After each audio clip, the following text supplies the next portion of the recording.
Karenanya sudah semestinya jika seorang muslim itu betah berlama-lama di masjid dan jangan berlama-lama di tempat-tempat perbelanjaan. Namun kalau kita lihat di kehidupan nyata, terbalik, orang lebih betah di tempat-tempat perbelanjaan daripada di rumah Allah Subhanahu wa taala. Nah, karenanya kita bersyukur kepada Allah Subhanahu wa taala di pagi hari ini kita bisa bertemu di rumah Allah, bertemu di masjid, dan ini merupakan nikmat yang tiada tara, dan hanya orang-orang yang terpanggil hatinya untuk bersilaturahim inilah merupakan salah satu nikmat yang besar. Ditambah majelis kita ini majelis yang namanya merupakan harapan kepada kita semuanya, as-sakinah, ketenangan. Dan ketenangan atau as-sakinah hari ini merupakan sesuatu yang mahal, ya, sulit untuk dicari, karena as-sakinah itu bukan karena harta, bukan karena jabatan, namun sakinah itu datang dari Allah Subhanahu wa taala. Betapa banyak orang yang hartanya melimpah, kedudukannya tinggi, namun tidak ada ketenangan dalam hidupnya. Justru yang ada khawatir ketangkap, khawatir OTT, sehingga tidak menyebabkan bahagia. Makanya dalam Al-Quran itu yang Allah sebutkan aghna wa aqna, antara kaya dan cukup, dan kayanya pun juga karena Allah, dan cukup pun juga karena Allah. Makanya harta itu akan dimintai pertanggungjawabkan dua hal terkait tentang min aina iktasabah wa fima anfaqah, dari mana Anda mendapatkan dan bagaimana cara mendapatkan harta, dan yang kedua bagaimana cara menggunakannya. Ada orang yang dalam mendapatkan harta itu sudah benar sesuai dengan prosedur, namun tidak sesuai prosedur dalam penggunaan harta. Ini tidak menjadikan selamat. Ada orang yang dalam mendapatkan harta tidak benar, namun dalam menggunakannya secara administrasi benar. Ini pun juga salah. Semestinya benar dalam cara mendapatkan dan benar cara menggunakannya. Nah, ketika dia seseorang benar secara administrasi, namun secara syar'i salah, maka tidak mendatangkan kebahagiaan, justru mendatangkan kegelisahan. Nah, kegelisahan. Karenanya pertemuan kita ini bukan pertemuan berlandaskan harta, bukan pertemuan karena materi, namun pertemuan karena Allah Subhanahu wa taala. Itulah yang membahagiakan, yang as-sakinah, sakinah, ketenangan hidup. Mangga. Ya, ahlan. Makanya pertemuan ini pertemuan yang harus pertemuan yang dirindukan. Maka salah satu nikmat itu adalah nikmat bertemu orang yang soleh, yang solihah. Nah, kalau kita tidak merindukan pertemuan seperti ini, berarti kita merindukan siapa? Ya, jadi kalau kita tidak rindu dengan pertemuan seperti ini, itu merupakan musibah. Makanya pertemuan meskipun ada fasilitas yang memadai, bisa Zoom, bisa yang lainnya, namun pertemuan yang bisa bertemu secara fisik seperti ini itu nikmat yang tiada tara. Karena pertemuan seperti ini tidak bisa hanya diwakili oleh sambungan. Ini kan namanya kan menyambung, ya, menyambungkan. Makanya bersyukur kepada Allah Subhanahu wa taala, orang biasa bertemu secara fisik, dan pertemuan ini bukan pertemuan yang dipanggil karena materi, namun karena Allah Subhanahu wa Ta'ala. Maka as-sakinah. Betul nggak sakinah kita ini? Betul nggak keluarga kita sakinah? Betulkah bisnis kita sakinah? Ya. Betulkah ya, semua kegiatan kita itu melahirkan sakinah? Ini pentingnya sakinah. Makanya sakinah ini kalau saya membaca di belakang ini itu kan ada 3 brandnya. Dan ini bukan sebatas tulisan. Maka anggota sakinah harus bisa membuktikan. Sebab kalau tidak bisa membuktikan, ya kita hanya slogan. Jadi hidup ini bukan slogan. Maka kalau kita lihat dalam momentum-momentum itu selalu ada tema. Betul ya? Contoh tema kemerdekaan itu kan bagus. Apa temanya? Pulih lebih cepat, bangkit lebih kuat. Luar biasa. Dan ternyata as-sakinah pun punya tema. Dan tema ini bukan sebatas tema, yang tema harus bisa diwujudkan. Apa yang pertama? Ilmu. Dan tidak cukup kita mencatat. Kalau ditanyakan, sudah berapa ganti buku catatannya? Seberapa?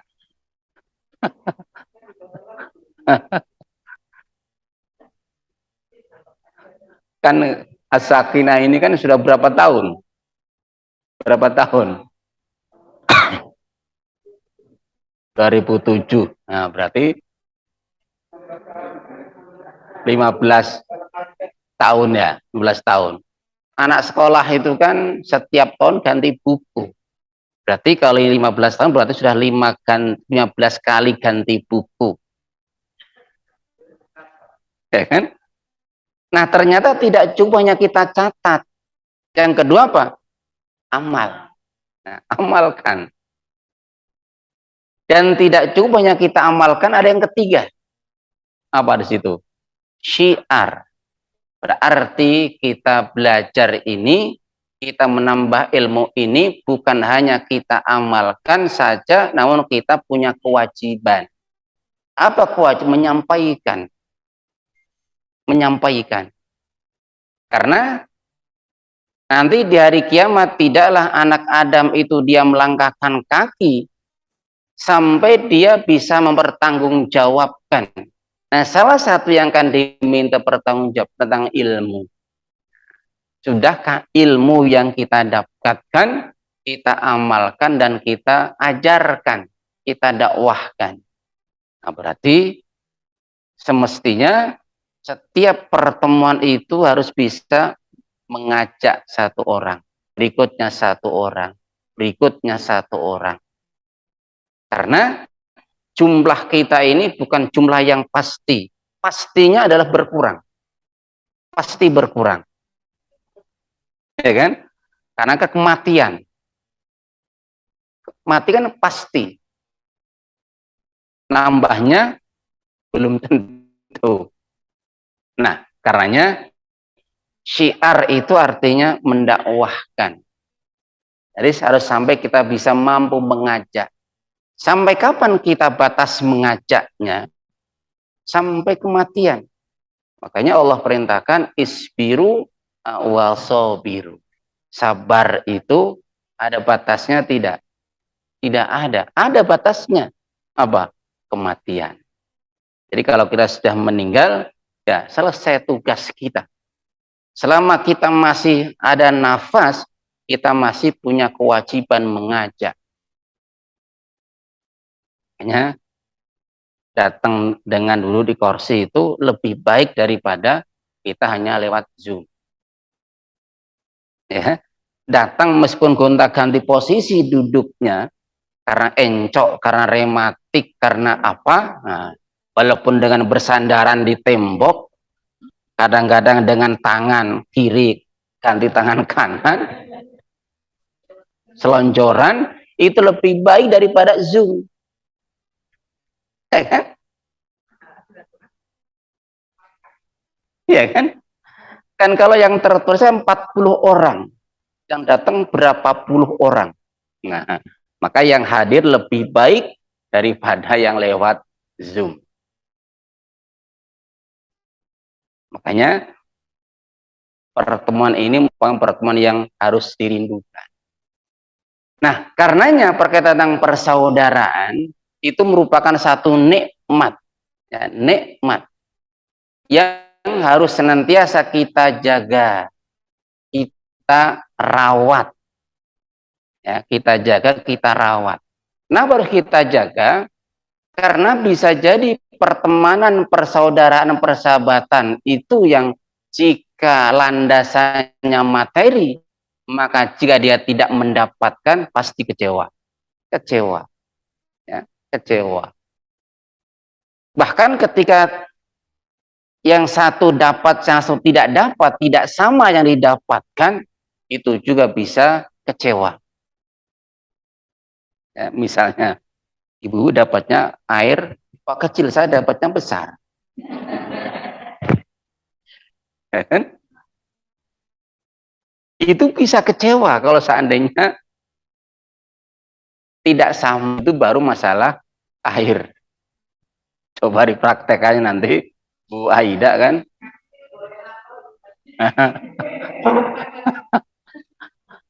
Bahkan kalau isi nanti seandainya ada kotak saja, ya kotak saja, itu kadang menjadi bahan perbincangan. Oh, tadi siapa dapatnya ayam, kok saya daging, kok saya ada kentangnya, kok ini nggak ada kentangnya. Kadang ribut masalah apa? Materi. Nah, makanya, nah karenanya pertemuan ini bukan pertemuan yang dilandaskan materi. Bisa lihat Ibu dalam surat Al-Anfal ayat 53. Dalam surat Al-Anfal ayat 53, wa allafa baina qulubihim law anfaqta ma fil ardi jami'a. Bisa yang bawa Quran bisa dibuka. Ini mengingatkan kita, lau anfaqta ma fil ardi jami'ah. Seandainya seluruh isi bumi ini digunakan, dijadikan fasilitas, jadikan sarana untuk mempertemukan hati-hati kita, ma'allafta baina qulubihim, maka pasti tidak akan bisa bersatu. Makanya persatuan karena materi itu persatuan, pertemanan, persahabatan yang tidak abadi. Ya. Jadi kalau pergumulan karena materi, karena sesuatu, maka pasti tidak akan bisa abadi. Kalau tidak ada, selesai.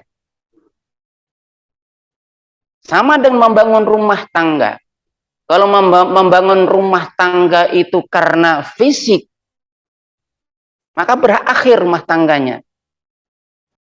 Begitu berumah tangga, tiba-tiba langsung stroke, hilang targetnya. Ya, targetnya hilang. Maka pasti akan berantakan. Oke, udah dibuka tadi ya. Sekali lagi bahwa pertemuan persahabatan yang berlandaskan materi, landasannya jabatan, ataupun apapun bentuknya selain keimanan, maka tidak akan pernah bisa abadi. Ya. Siapa yang menyatukan hati-hati kita ini? Allah.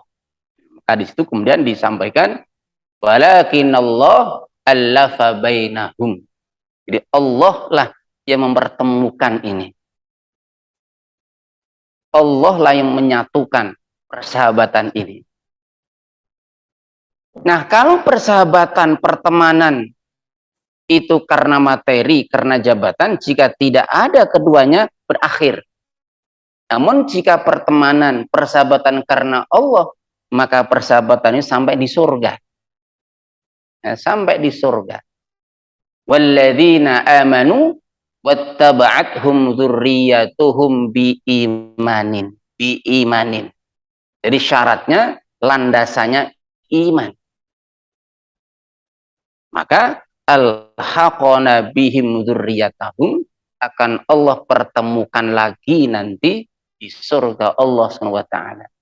Nah, berarti pertemanan kita ini jangan sampai hanya segini jumlahnya, harus diperlebar. Bagaimana cara memperlebar persahabatan? Ajak yang lainnya. Kalau perlu nanti ke depan ada pengajian sama pasangannya, sama anaknya, sama cucunya. Kita mau masuk surga maunya sendirian atau sama keluarga. Nah, berarti harusnya ngaji itu harus sama keluarga. Kalau kita mau jalan-jalan, kan biasanya kan ada jalan-jalan refreshing rombongan. Kalau yang berangkat kita sendirian dengan keluarga lebih indah, lebih nikmat mana? Nah, sama keluarga. Kenapa ngaji nggak sama keluarga? Oh, sekolah. Harusnya bapak-bapak lebih wajib. Kan kata Allah kan, ya ayyuhalladzina amanu qu anfusakum wa ahlikum naro.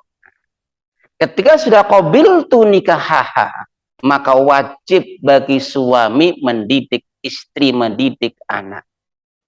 Nah, kalau suami tidak bisa mendidik, kasih kesempatan istrinya ngaji. Maka ngaji jangan dilarang. Kalau perlu apa? Diantarkan. Kalau perlu, kalau nggak bisa mengantarkan, kasih transportasi agar bisa nyaman dia ikut mengaji. Siapa yang pernah atau sering diantarkan pasangannya? Alhamdulillah. Siapa yang difasilitasi ketika mau ngaji? Enggak bunda ngajinya. Ada nggak difasilitasi? Nah, saya alhamdulillah. Maka sakinah, sakinah. Ini kan nikmat ya, ya Bu Haji ya.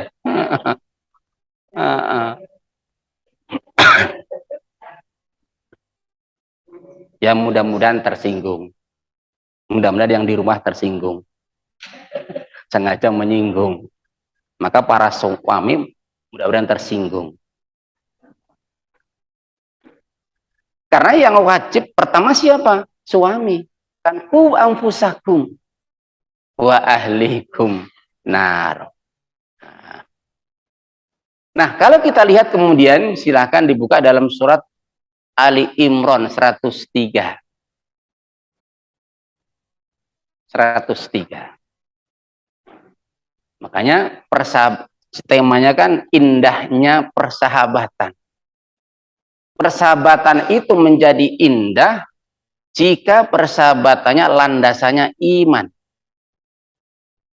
Ya, landasannya iman.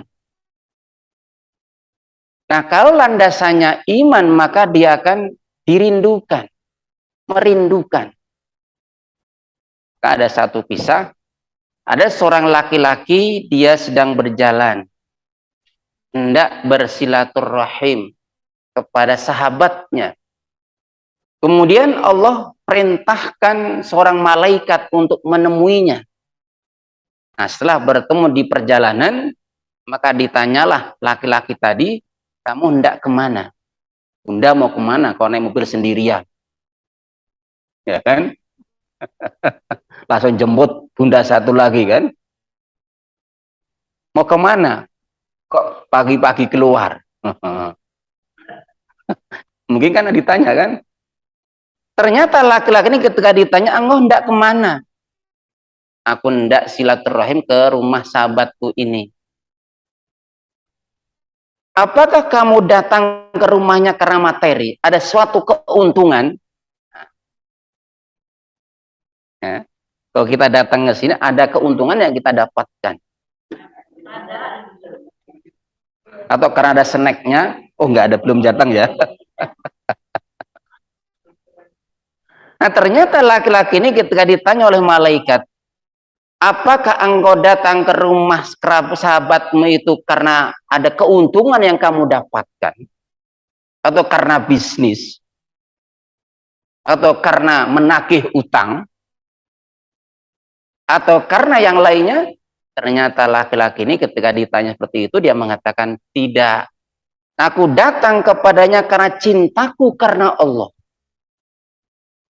Maka kemudian malaikat ini mengatakan, sebetulnya aku diperintah untuk menemuimu, menyampaikan bahwa Allah telah mencintaimu karena cintamu kepada saudaramu karena Allah SWT. Jadi pertemanan karena apa? Karena Allah. Makanya ada empat kelompok manusia yang berhak mendapatkan mahabbah Allah, berhak mendapatkan cinta Allah. Nah, siapa mereka yang berhak mendapatkan cinta dari Allah SWT? Kita berhak nggak kira-kira? Berhak nggak mendapatkan cinta dari Allah? Pantas nggak kita mendapatkan cinta Allah? Sudah pantas nggak diri kita? Nah, kalau belum, berarti harus segera pantaskan diri. Yang pertama, al-mutahabbina. Itu orang-orang yang bersahabat, saling mencintai karena cintanya kepada Allah. Jadi orang yang saling mencintai dan saling mencintai karena cintanya kepada Allah. Bukan ingin mendapatkan sesuatu. Al-mutanasihina. Itu orang yang saling menasehati karena Allah. Yang kedua. Al-mutanasihina. Saling nasihat menasehati. Makanya ketika ada orang yang minta nasihat, maka orang yang diminta nasihat dia tidak boleh membocorkan. Harus dijaga rahasia itu. Ya. Karena ketika seorang minta nasihat, berarti dia sudah ada kesikohan. Dan tidak semua orang bisa dijadikan tempat curhat. Makanya kalau curhat jangan di medsos. Karena medsos tidak bisa dipercaya. Ya kan? Ya kan? Jadi Anda tersesat. Karena ketika curhat di medsos, bukan selesai masalah, tambah luas masalahnya. Berarti orang yang dijadikan tempat curhat, dia harus bisa menjaga. Ya, menjaga. Nah, itu yang kedua. Yang ketiga, al-mutazawwirina. Itu orang-orang yang saling mengunjungi saudaranya karena Allah. Nah, jadi berkunjung itu bukan kalau ada undangan saja. Kadang-kadang kan kita ini kalau datang karena diundang. Harusnya tanpa sengaja. Dia menyengaja untuk hadir. Nah, kalau zaman dulu kan kita lihat di kampung-kampung itu kan saling mengunjungi, saling mendatangi. Nah sekarang, apalagi dengan fasilitas yang ada, akhirnya mengabaikan pertemuan fisik. Akhirnya Zoom lagi, Zoom lagi, Zoom lagi. Ya kan? Anggota kita 40 yang datang berapa persen? Makanya hadirnya seseorang dalam majelis ilmu, meskipun itu bersandarkan tangannya, bersandarkan tembok, karena saking sakitnya boyoknya, sakit sendinya, itu lebih baik daripada lewat Zoom. Ya kan? Karena kita datang ini kan, datang ke masjid kan, satu langkah dapat pahala, langkah berikutnya dihapuskan dosa. Nah, coba kalau Zoom, berapa langkah datangnya kan? Nggak ada langkah tuh. Ya kan? Hanya kuota kan? Kuota saja.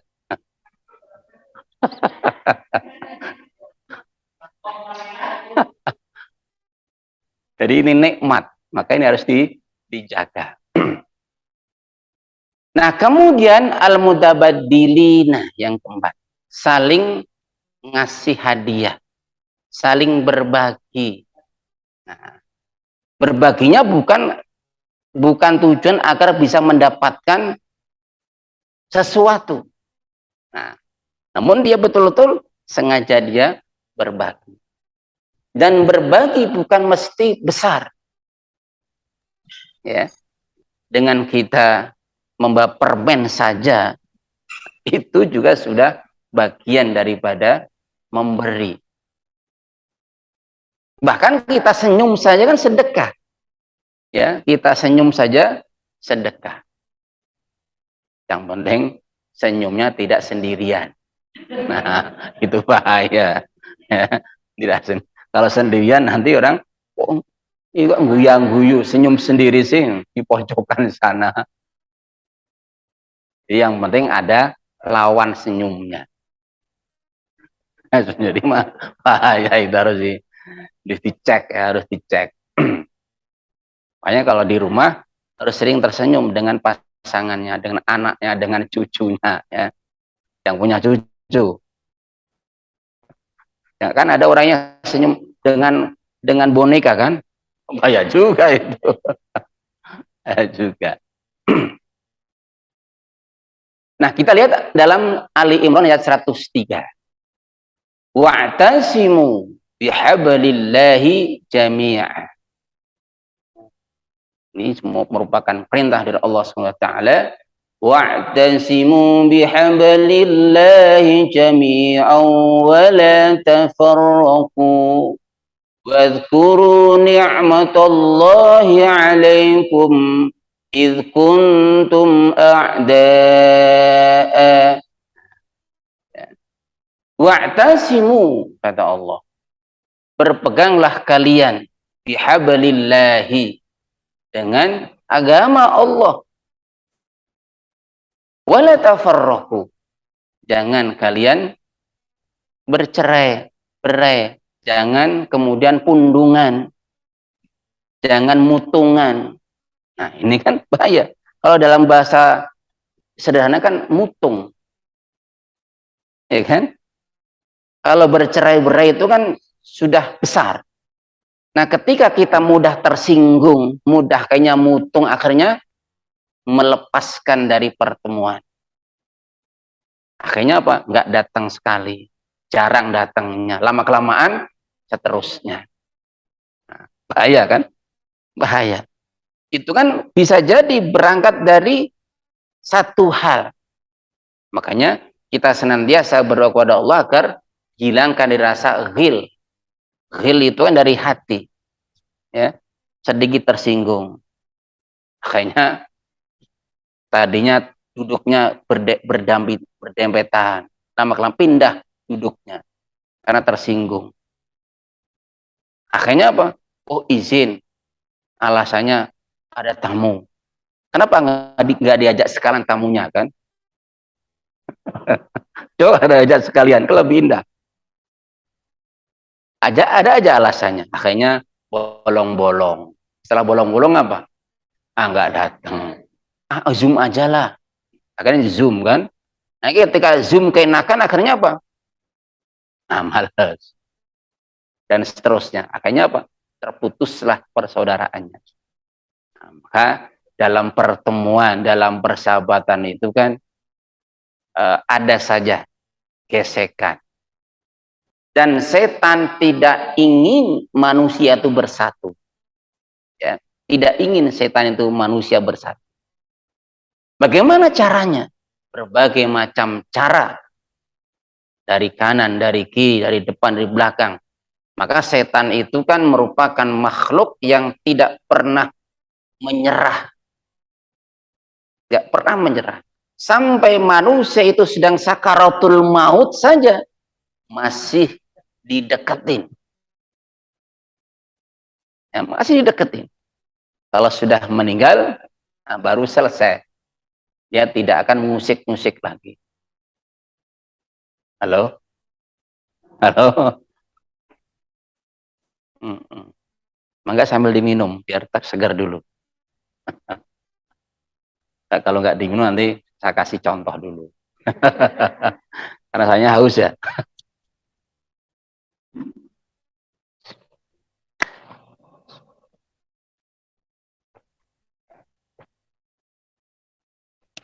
Yang di depan laptop juga boleh minum.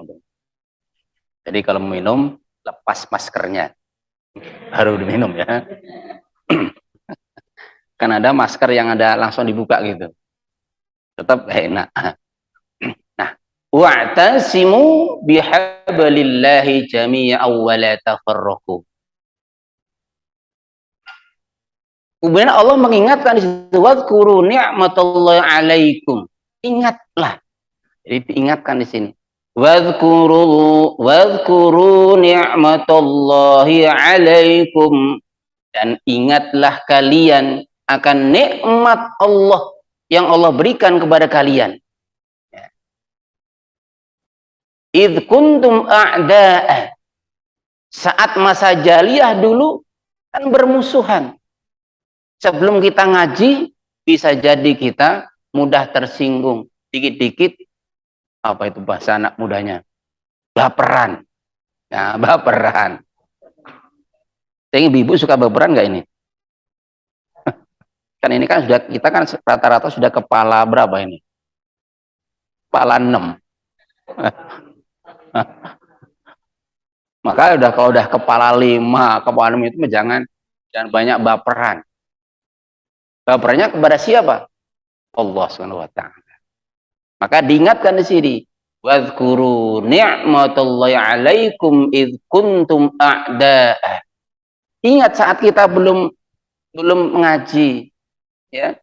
Nah, setelah kita dipertemukan dalam pengajian, disatukan dalam pertemuan ini, maka jagalah. Fa'allafa baina qulubikum. Jaga. Nah, berikut ayatnya apa situ? Fa'allafa baina qulubikum. Allah pertemukan, Allah satukan hati-hati kita. Ingat itu. Fasbahtum bi ni'mati ikhwana. Jadi karena nikmat Allah itulah kita menjadi ikhwana, bersaudara, berteman. Makanya pertemanan seperti ini merupakan nikmat dari Allah. Innamal mu'minuna ikhwah. Hanya orang-orang yang berimanlah yang mereka akan mampu bertahan dalam persahabatannya. Jika bukan karena keimanan, maka tidak akan mampu bertahan lama itu pertemanannya. Ya, nggak akan mampu bertahan lama. Jika harapannya nggak didapatkan, udah dia mundur. Ya, mundur. Nah, tadinya dekat. Satu langkah menjaga jarak. Tambah lagi 2 jarak. Tambah lagi 4 jarak. Lama-kelamaan hilang. Nah, maka salah satu ujian bagi orang yang di kehidupan masyarakat itu semakin tinggi kadang ilmu, kadang lebih berat ujiannya. Ya. Semakin tambah usia, ya kadang egonya lebih tinggi. Lebih tinggi kadang-kadang. Ya, semakin tinggi jabatan, kadang lebih tinggi juga egonya. Coba kalau kita lihat, kadang orang itu ketika dia belum punya posisi, dia biasa bawa map kan. Map kan ditenteng. Ketika dia punya posisi, ada yang bawain itu map. Ya kan? Betul kan? Artinya lemah. Jadi semakin tinggi jabatan, ternyata semakin lemah. Ya kan? Mau nyampaikan materi aja, suruh yang bawain itu mapnya. Mau tanda tangan kan, mana pulpennya? Oh, nggak mampu ngantongin pulpen itu. Ini lemah ya. Kalau orang tua nasihati anak itu kan mudah. Banyak orang tua yang dikasih nasihat anaknya dia nerima. Ya, lebih sulit. Nasihatin orang tua yang lebih tua dengan nasihat orang lebih muda, lebih gampang mana? Nah, yang lebih muda.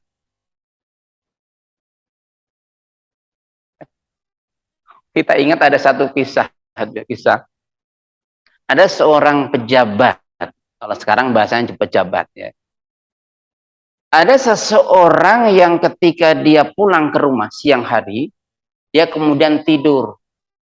Tidur ini seorang khalifah, seorang pemimpin. Ketika dia hendak berbaring, datanglah anaknya. Datanglah anaknya. Kemudian anaknya langsung menyampaikan, wahai khalifah. Kalau sekarang berarti wahai pemimpin. Engkau hendak tidur. Jadi mau tidur sejenak. Ya, dia memanggil bukan bapaknya, bukan ayah. Kenapa ayah tidur di siang hari? Bukan begitu. Dia menyebut, wahai khalifah, kenapa engkau hendak tidur di siang hari? Jadi yang disebutkan bukan ayah, namun karena dia seorang pejabat, kenapa engkau hendak tidur? Ayahnya mengatakan, nah, aku mau istirahat sejenak. Karena semalam sudah merawat pamanmu sampai tadi selesai menguburkan pamanmu. Nah, kalau konteks sekarang kan aku udah sibuk semalam bersama masyarakat, membantu masyarakat, ya, kunjungan ke masyarakat. Aku mau istirahat sejenak. Kata anaknya, siapa yang menjamin engkau akan bangun? Karena belum tentu ketika kamu tidur, kamu akan bisa bangun. Akhirnya sang ayah langsung terima kasih kepada anaknya telah mengingatkan. Karena ketika istirahat sejenak untuk dirinya, sementara rakyatnya itu membutuhkan. Nah, siapa yang akan bisa menjamin engkau akan bangun? Akhirnya sang ayah terima kasih kepada anaknya, nggak jadi tidur. Akhirnya kembali ke tengah-tengah masyarakat. Allah Akbar. Nah, kalau ada anak kita ngingetin gitu, kira-kira kita terima kasih atau malah marah? Mah kok mau tidur, kan itu ayah mau datang, itu belum disiapin makanan. Misalnya kan, akhirnya nggak jadi tidur. Jadi sekali lagi bahwa kadang-kadang semakin tinggi usia, semakin tinggi jabatan, semakin banyak materi, kadang egonya semakin tinggi juga. Makanya dengan saling menasihati dalam pertemuan seperti ini, itu menjadi nikmat tersendiri. Nikmat tersendiri. Nah, baru sekalian, halo, jam 10. Ini baru sedikit ya, baru sedikit. Nah, kemudian sampai di sini Allah sampaikan, jadi kita bersahabat, kita bersaudara, kita berteman itu karena nikmat dari Allah. Fasbahtum bi ni'matihi ikhwana. Ya, ikhwana. Jadi karena nikmat yang Allah berikan kepada kita, karena nikmat iman yang Allah berikan kepada kita, kayaknya kita bersaudara, kayaknya kita berteman. Berteman. Sampai diingatkan, wa kuntum ala syafa huratin nar fanqadhakum minha. Ketika kalian sudah berada di jurang, Allah selamatkan, fanqadhakum minha. Kita diselamatkan. Allah Akbar. Jadi ketika kita baca ayat seperti ini, akan merasakan betapa nikmat yang sudah Allah berikan kepada kita, kita bisa bertemu rutin, itu merupakan nikmat. Maka jangan sampai nikmat persahabatan ini kemudian kita melepaskan diri dari pertemanan. Ingat dulu pada saat kita belum ngaji, dan setelah kita bisa ngaji, maka jaga pertemuan persahabatan dalam pengajian itu. Kalau bisa, apa? Ajaklah orang lain. Dan masjid kita masih lebar ini. Kira-kira kalau minggu depan kita ngajak satu orang, sanggup nggak? Ragu-ragu ya. Kan kita kan ilmu, amal, syiar. Sudah 15 kali ganti buku. Karena 15 tahun kan. Kan setiap tahun ganti buku ya. Nah, karenanya jangan sampai kita menyesal. Kita lihat dalam surat yang lain. Dalam surat Al-Furqan ayat 27-29. Di sana Allah menggambarkan orang-orang yang menyesal. Namun penyesalan mereka tidak ada arti karena sudah lewat. Karena menyesal salah dalam mencari sahabat, salah dalam mencari teman. Nah, kalau berteman dengan orang sosialita kan yang teringat apa? Jadi kalau ada pertemuan sosialita, yang terbersih dalam di kepalanya apa? Arti penampilan artinya apa? Materi. Materi. Dunia lagi, dunia lagi. Ya, dunia lagi. Jadi kalau orang bertemu karena materi, maka yang ada dalam pikirannya adalah materi lagi. Besok pertemuannya ganti warna apa kudungnya? Ya kan?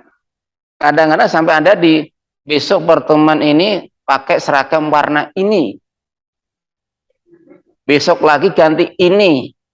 Berarti setiap pertemuan ganti seragam. Seragam artinya materi. Maka hati-hati juga di situ. Dan sampai kita kayaknya kalau nggak punya seragam, wah nggak datang. Wah lagi dicuci seragamnya ini. Malu lah kalau nggak seragam. Nah, berarti mulai menjauh kan. Nah hati-hati sini. Nah seragam itu hanya apa namanya, aksesoris ya, aksesoris. Dan sampai gara-gara aksesoris kita nggak datang. Maka di sini Allah ingatkan dalam surat apa tadi?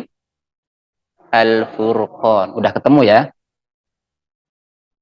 Dalam ayat tersebut Allah menggambarkan orang-orang yang menyesal di hari kiamat nanti. Wa yauma ya'udu dzalimu ala yadayhi. Ingatlah pada hari nanti dari kiamat ada orang-orang yang berbuat zalim, ada orang zalim yang mereka menggigit dua jarinya, tanda dia menyesal. Jadi ternyata dalam ayat ini di salah satu bentuk atau ekspresi orang yang nyesel itu dia gigit jari. Dan gigit jarinya bukannya satu, dua jari. Maka hati-hati kalau kita sering, biasanya orang yang apa tuh, gigit jari, kan ada sesuatu yang dilamunkan, sesuatu yang dipikirkan. Seperti ada orang yang ketika nyonggoh, orang Jawa kan nyonggoh uang. Nggak tahu kalau sudah apa itu, ini kan ngeding. Nah itu hati-hati juga. Itu bagian berekspresi. Ada sesuatu yang sedang dipikirkan. Nah, ternyata dalam ayat ini, ingatlah ketika di hari kiamat nanti, itu ada orang-orang yang mereka menggigit jarinya sebagai tanda mereka menyesal. Mereka mengatakan, apa di situ? Ya laitani, yaqulu ya laitani. Mereka berkata, bergumam. Nah, kalau di sini kan kadang kalau orang merenung kan diem. Pandangannya kosong. Ya laitani ittakhadtu mar-rasuli sabila. Seandainya dulu aku berteman dengan Rasulullah, nggak akan seperti ini. Coba kalau aku dulu ikut pengajian, nggak akan seperti ini. Menyesal akhirnya. Ya. Maka alhamdulillah kita bisa dipertemukan. Sampai kemudian mereka mengatakan di ayat selanjutnya apa di situ? Ya wailata laitani. Seandainya aku dulu tidak berteman dengan si fulan itu, lam attakhidh fulan khalila. Seandainya aku tidak berteman dengan si fulan itu, nggak akan seperti ini jadinya. Dulu kenapa aku berteman orang yang suka ngerumpi? Makanya kan nyesel. Makanya di sini ada, kalau di masyarakat ada istilah teman itu kan 11 12. 11-12. Ya. Almar'u ala dini khalilihi. Jadi seseorang itu ya yang ngeplek dengan temannya, saudaranya. Kalau orang itu tukang ngerumpi, biasanya temannya juga tukang ngerumpi. Ya, kalau tukang ngerumpi dengan berteman orang yang pendiam, gatal itu mulutnya. Gatal ya. Kita lihat, naudzubillah, kita lihat di televisi kan ada kelompok ibu-ibu yang ngutil. Saya sampai ketawa lihat di televisi. Yang dikutil apa? Beras. 5 kilo kan. Jadi lihat dari CCTV itu. Ya kelompok kan, kelompok ya.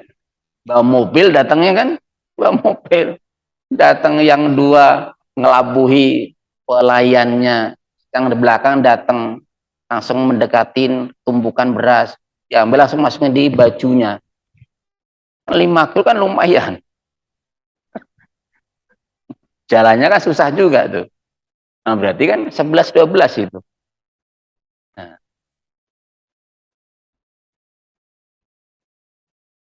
jadi jangan sampai kita menyesal di kemudian hari. Makanya ketika kita ngajak, terus ajak lagi, maka orang yang diajak kok dia nggak ikut, nanti dia akan menyesal juga.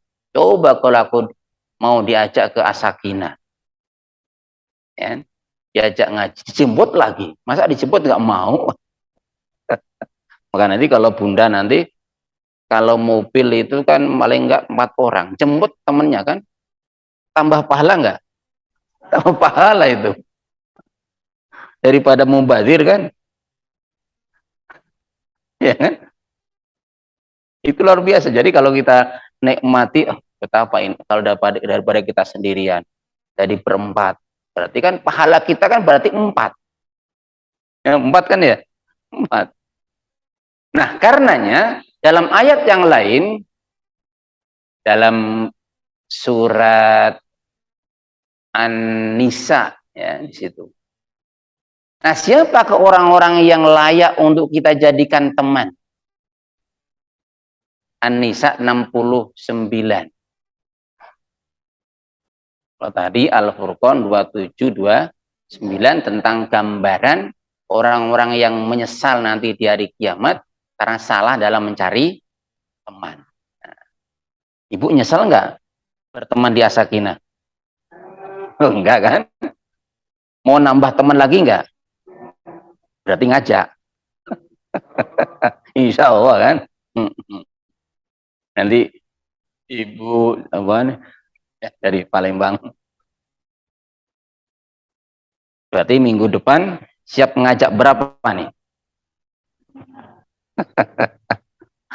Kan masing-masing punya tetangga nggak? Punya.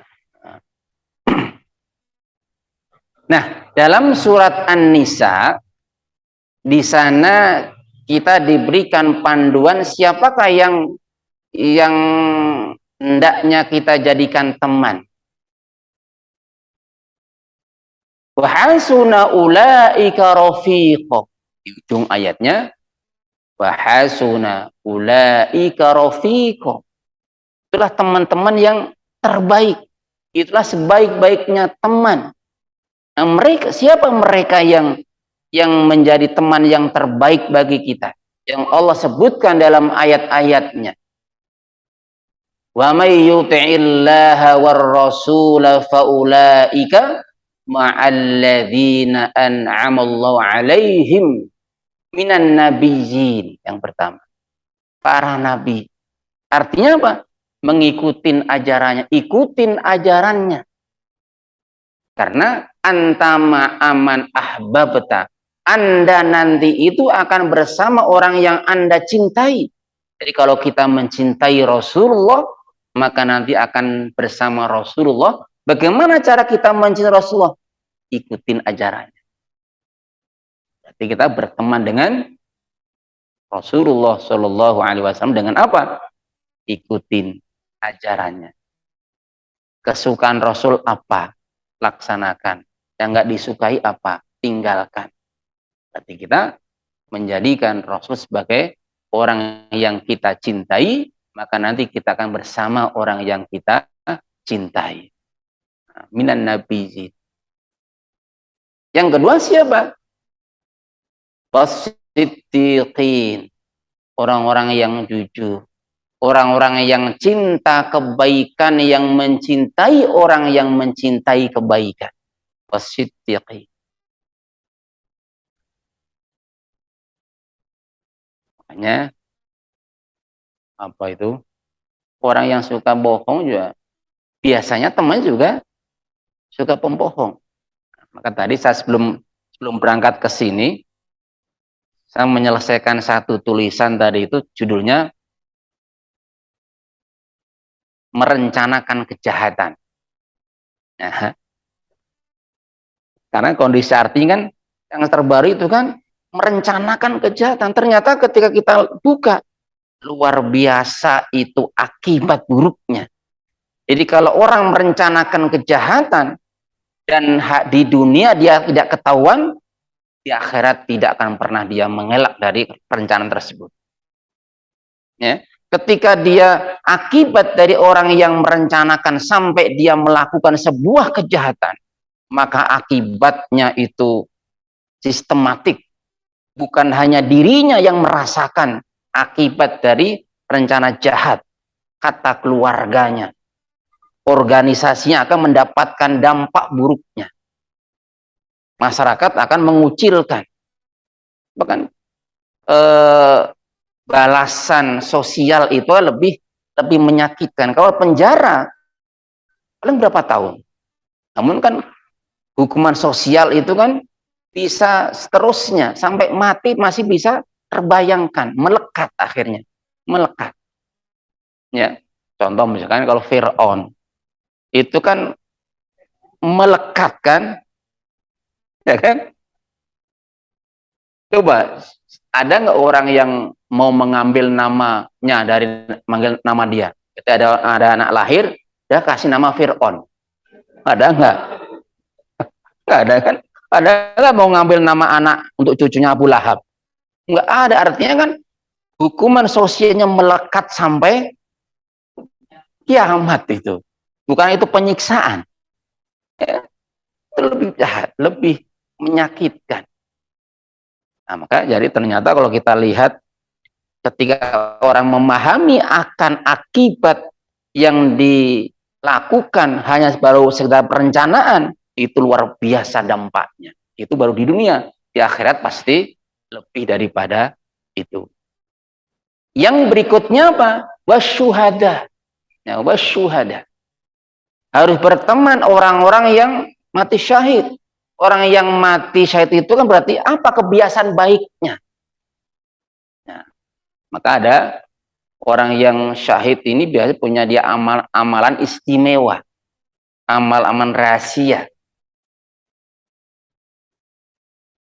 Kita ingat dulu kan, kita lihat dalam salafus soleh ya, ada seorang yang hidup pada masa Rasulullah, tabi'in namun tidak bertemu Rasulullah. Pas Al-Qarni. Dia punya amal istimewa apa? Itu merawat ibunya. Sampai dihabiskan waktunya untuk bagaimana bisa membersamai dan membahagiakan ibunya. Sampai suatu ketika Al-Qarni ini izin kepada ibunya untuk menemui Rasulullah SAW, dan ketika sampai di Madinah dan nggak ketemu Rasulullah, dia langsung balik lagi. Nah, kalau kita kan kebanyakan izin ke suaminya mau beli sesuatu, mampirnya ke 5 sesuatu. Ya kan? Betul nggak gitu? Enggak kayaknya. Enggak, jarang atau sering. Jadi kalau kita izin ke pengajian, izin satu, maka kita selesai langsung pulang. Dan mampir lagi ke sana, ke sini, kemari. Kecuali kalau kita izinnya, ada tambahan.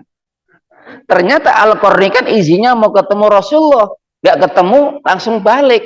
Nah, sampai dia ketika meninggal, yang datang kan dari luar daerah luar biasa. Sampai orang yang di sekitarnya kaget. Nah, siapa dia? Sampai yang datangnya itu begitu buahnya. Oh, ternyata dia orang yang soleh. Ya. Kita ingat ada seorang ustadz di Indonesia kan ketika meninggal yang datang kan banyak sekali. Ternyata apa? Dia punya kebiasaan apa? Setiap orang yang menawarkan barang dagangan dibeli, walaupun dia tidak membutuhkan barang itu. Saya nanti bunda, mana bunda tadi? Lagi naik mobil, sampai di lampu merah kan berhenti kan? Ada orang nawarin kemoceng. Kita butuh kemoceng nggak? Enggak, ternyata Ustadz ini dibeli. Berarti kan sudah apa? Membahagiakan penjual tadi. Jadi setiap ada orang nawarkan barang dagangan, dibeli. Dia nggak membutuhkan barang itu. Ternyata itulah salah satu amal rahasianya. Membahagiakan, menyenangkan orang. Kita lihat kemarin kan yang masih muda meninggal, ternyata apa? Amalan istimewanya. Dia suka membantu orang. Ya, membantu orang. Jadi ketika meninggal, baru kemudian orang cerita. Oh, dulu saya pernah dibantu gini, gini, gini. Jadi wasyuhada, dan yang terakhir wassolihin. Itu berteman dengan orang-orang yang soleh. Dan salah satu ciri orang yang baik adalah orang yang rajin ke masjid. Nah, Rasul pernah menyampaikan ketika ada seseorang yang ke masjid, Rasul menyampaikan, wahai sahabatku, saksikan dia orang yang baik. Jadi salah satu ciri orang yang baik, orang yang suka memakmurkan masjid. Nah, berarti kita ini karena mengadakan majlis as-sakin di masjid, bagian daripada memakmurkan masjid. Wahasuna ulaika rafiqo. Mereka itulah sebaik-baiknya sahabat, sebaik-baiknya teman. Sehingga mudah-mudahan kita bisa menjaga pertemanan seperti ini dan usahakan bukan hanya sebatas segini jumlahnya, tambah perbanyak teman-teman kita. Sehingga kita akan bisa dipertemukan nanti di surga Allah Subhanahu wa ta'ala. Berarti betapa indahnya dari persahabatan yang dilandasi dengan apa? Iman. Ya. Karena dengan iman itulah akan abadi persahabatannya sampai di surga Allah Subhanahu wa ta'ala. Mudah-mudahan orang biasa menjaga persahabatan, pertemanan ini, agar kita nanti kita bisa dipertemukan kembali di surga Allah Subhanahu wa ta'ala. Amin ya rabbal alamin. Subhanakallahumma wa bihamdika asyhadu an la ilaha illa anta astaghfiruka wa atubu ilaik. Assalamualaikum warahmatullahi wabarakatuh.